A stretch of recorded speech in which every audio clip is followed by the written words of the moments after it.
So I guess we tried to go to the track like 3 times. Yep, 3 times.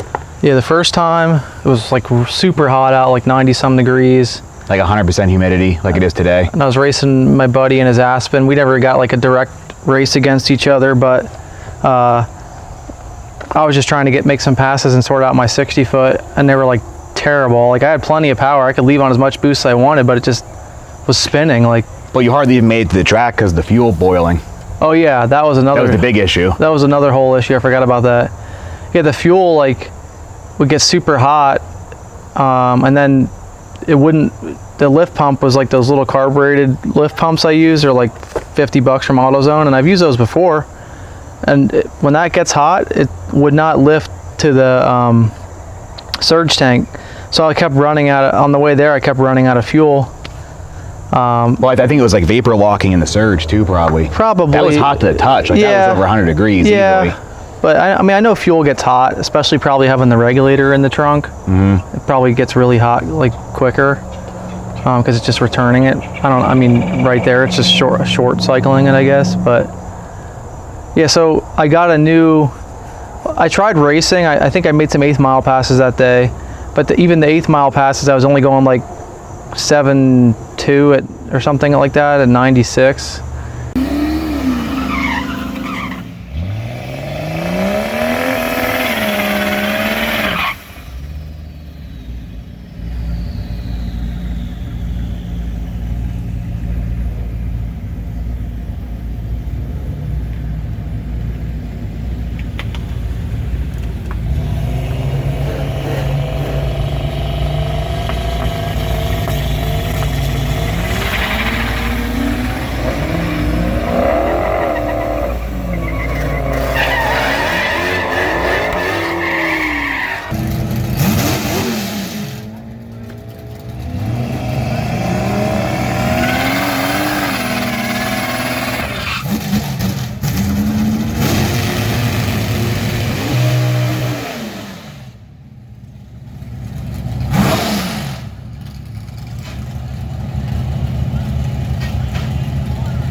Ford Granada, and it has an inline 6-cylinder Barra. So. And you were running out of fuel on the last pass. You said you thought it ran. Yeah, I only ran it dry. I only ran 8th mile. So I barely made it home. We had to stop because you drove separate. Yep. Me and my brother were driving home. We had to keep filling the surge tank. Like pull over, luckily it has a cap, and we just kept putting gas in. We could drive like 6 more minutes or something, 7 minutes. We had it down, and I'd see the fuel pressure drop on the screen. We'd quick pull over on the side of the road, pop the trunk, fill it with gas, keep driving. It took us like 2 hours to get home. Normally it's like an hour. It was just a real joke. So then I changed my. I thought there might have been a hole in the also the fuel pickup sender, the factory sender in the tank. I thought there might have been a hole in that, so I changed that to a 3/8 one. Changed the lift pump to like that F-150. Yeah, like an 80s Ford pump. Yeah, 80s Ford, like external pump just to lift. That's been flawless. I've been driving the car a lot. So that did that, and I also put a 4-inch intercooler on between then.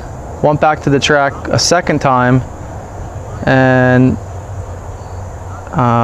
the 60. I'm trying to think if I. Oh yeah. You had boost cut that time. I also, before I went back to the track the second time, I noticed like the rear shocks were close to bottoming out, and they probably were bottoming out when I was launching. Because I was only cutting like 1.7 somethings. So I raised the back of the car and now the shocks have more travel. My first pass, I only made one pass the second time it went 157 or 158 to the 60 foot on my first pass, so I knew I had already fixed the problem and like dead hooked.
But then it cut out.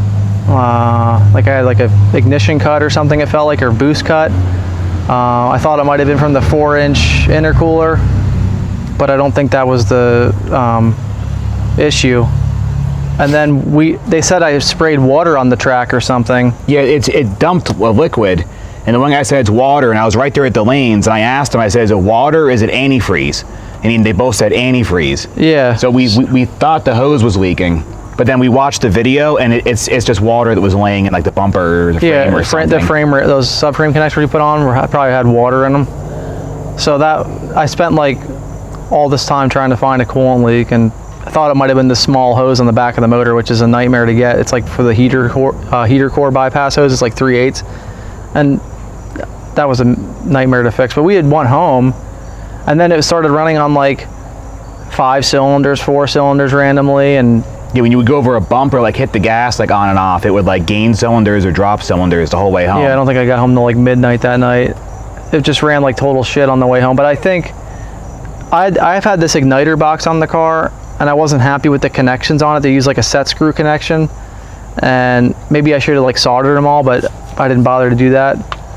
So got pissed with that, ripped that out. I bought LS, because this has a Terminator X, I bought LS coil extension harnesses, and I got 370Z ignition coils, and I got an FG valve cover, which I painted.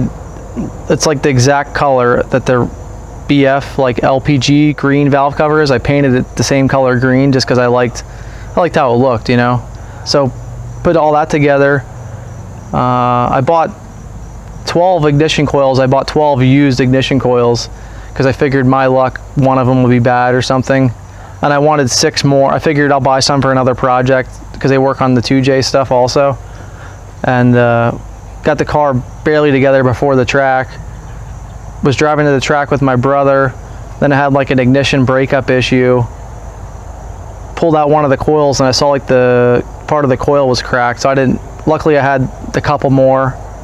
Threw them in, drove to the track, and got there, and we ended up only made one pass because they kicked me out. I was racing some Chevelle, which you'll see in the video, some big block Chevelle, and I went 1072 at 124, but I ran at like 1,100 feet out. This has 373 gears in this 26-inch tire. It was on the rev limiter. But at the end of the track, when you're like 1,100 feet out, it's not going to really affect your ET too much. So I might have went like a high 10.6 or something, like 1068 or something. And the mile an hour might have been like 126.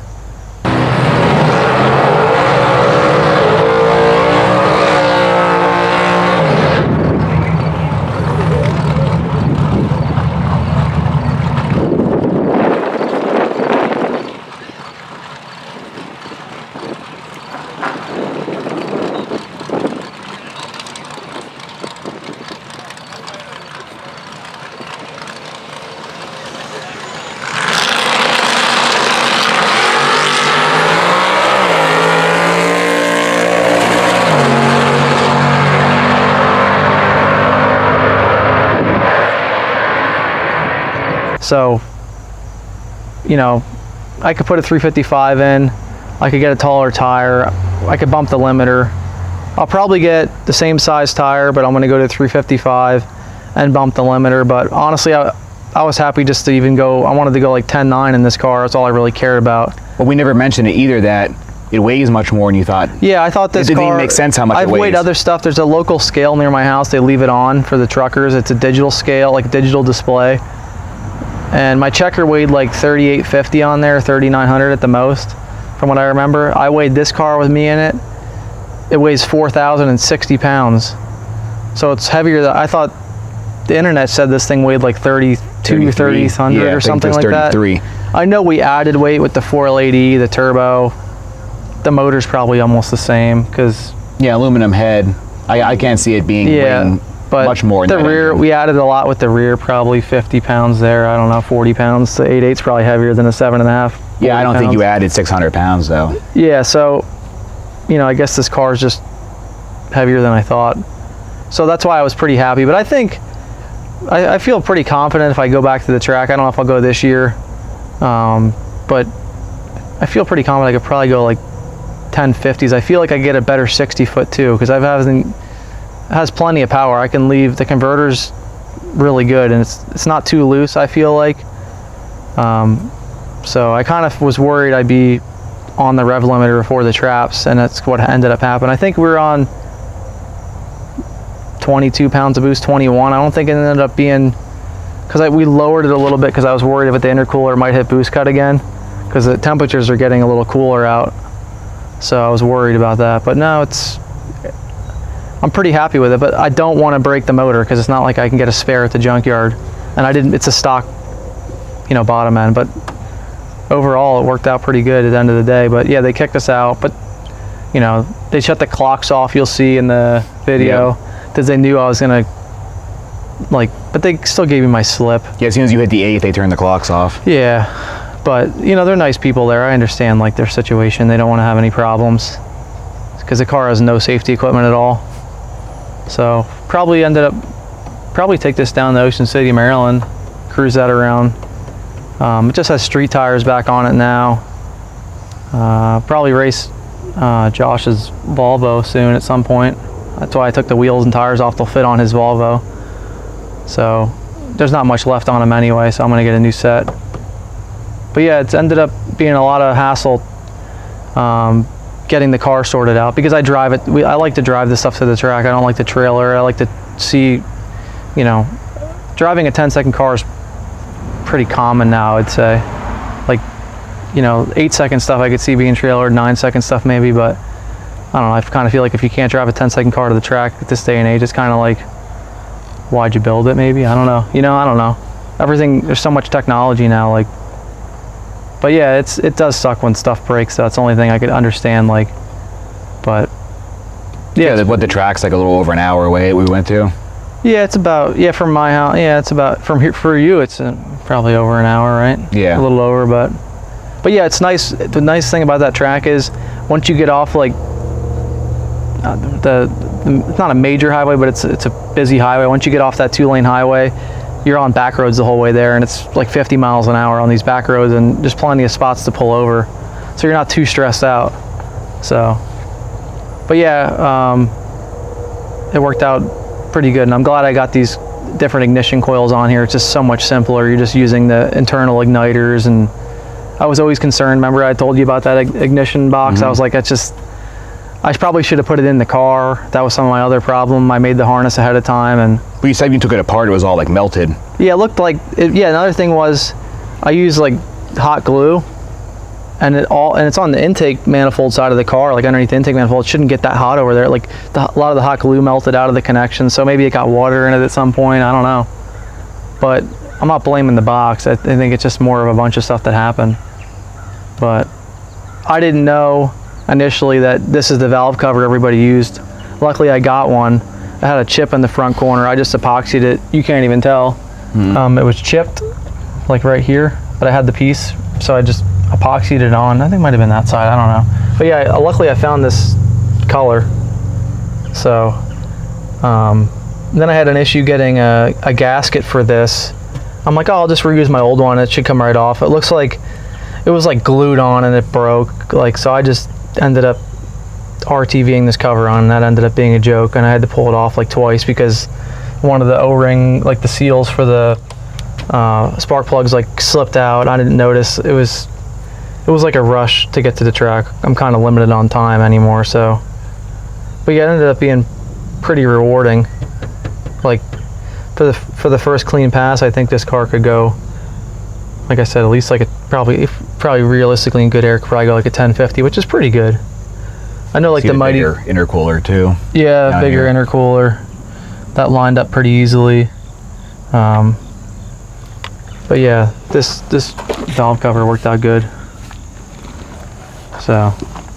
Yeah, but that's about it. That's what you've been missing. We're hoping to get like a good track video, but between all the issues and then you can't hear anything at the track over all the open header V8 cars, even with the mics, it doesn't pick up anything. So I figured we would just summarize and then show the racing clips. Yeah, maybe we'll see this down at Ocean City in a few weeks then.